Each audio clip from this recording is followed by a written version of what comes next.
उत्तर प्रदेश के मेरठ का वो मर्डर केस जिसने इन बीते कुछ दिनों में प्यार के रिश्ते से भरोसा उठा दिया है, जहां पत्नी मुस्कान ने प्रेमी साहिल के साथ मिलकर अपने पति सौरभ को मौत के घाट उतार दिया, जिससे मुस्कान अपनी प्रेमी से शादी कर सके। मामला सामने आने के बाद पुलिस ने तुरंत एक्शन लेते हुए दोनों को गिरफ्तार कर लिया है, लेकिन जेल पहुंचने के बाद भी दोनों की साथ रहने की ख्वाहिश खत्म नहीं हुई। उन्होंने जेल प्रबंधन से एक साथ रहने की अपील की, हालांकि इसे सिरे से इनकार कर दिया गया, जिस संबंध में वरिष्ठ जेल अधीक्षक ने हमें बताया है।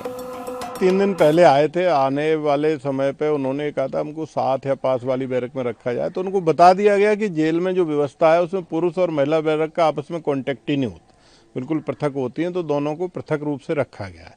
नंबर 1। नंबर 2, चूंकि ये जो भी कोई भी बंदी आता है उसको हम स्वास्थ्य परीक्षण कराते हैं।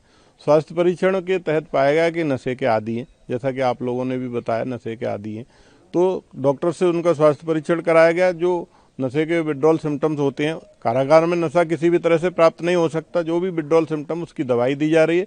नशा मुक्ति केंद्र के माध्यम से उनका इलाज किया जा रहा है, काउंसलिंग की जा रही है, योग मेडिटेशन ध्यान में उनको हम लोग लगा रहे हैं। हमारा प्रयास ये है कि आम बंदी उनसे दूर रहें, बार बार उनके केस के बारे में न पूछें।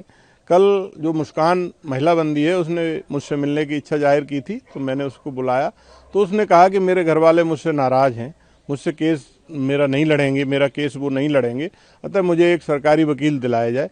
इसी के तहत एक प्रार्थना पत्र लेकर के हम लोग माननीय न्यायालय को भेज रहे हैं, क्योंकि बंदी का ये अधिकार होता है, यदि कोई बंदी कारागार में निरुद्ध है और उसके पास निजी अधिवक्ता नहीं है तो हम उसे सरकारी वकील दिलवाते हैं। इसके तहत हम कार्रवाई कर रहे हैं। इस हत्याकांड के बाद से मुस्कान और साहिल पर जनता अपना गुस्सा उतार चुकी है।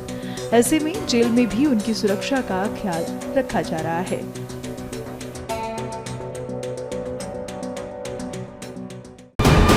वीके न्यूज, राष्ट्र के नाम।